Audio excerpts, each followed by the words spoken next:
AP అసెంబ్లీలో రాష్ట్రంలోని సమస్యలన్నిటిపై చర్చ జరుగుతుంది. బ్లేడ్ బ్యాచ్, గంజాయి, రౌడీజంపై అసెంబ్లీలో చర్చ జరిగింది. రాజానగరం ఎమ్మెల్యే బత్తుల బలరాం కృష్ణ ప్రశ్నకు హోంమంత్రి అనిత సమాధానం ఇచ్చారు. రాష్ట్రంలో రౌడీయిజం, గంజాయి, బ్లేడ్ బ్యాచ్లను నిర్దాక్షిణ్యంగా అణిచివేస్తామని చెప్పారు. గత ప్రభుత్వ హయాంలో సీసీటీవీ కెమెరాలు కూడా పనిచేయలేదన్నారు.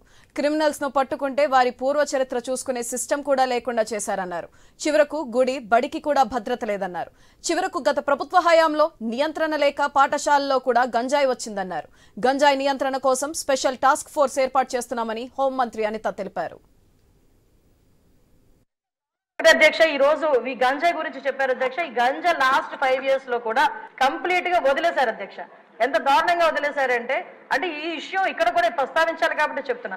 ఎక్సైజ్ డిపార్ట్మెంట్ కి ఇంతకు ముందు ఒక పవర్ ఉండేది అధ్యక్ష.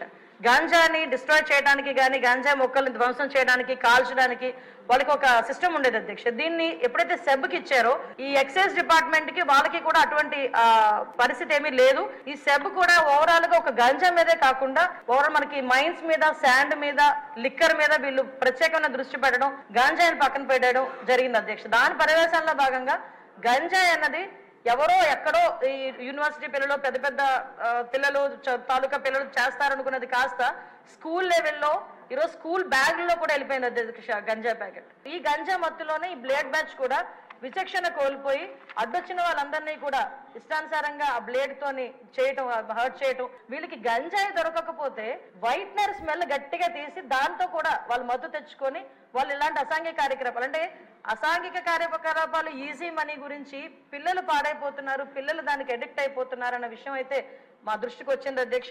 దీని మీద నార్కోటిక్ టాస్క్ ఫోర్స్ మొన్ననే క్యాబినెట్ సబ్ కమిటీ కూడా ఏర్పాటు చేయడం జరిగింది.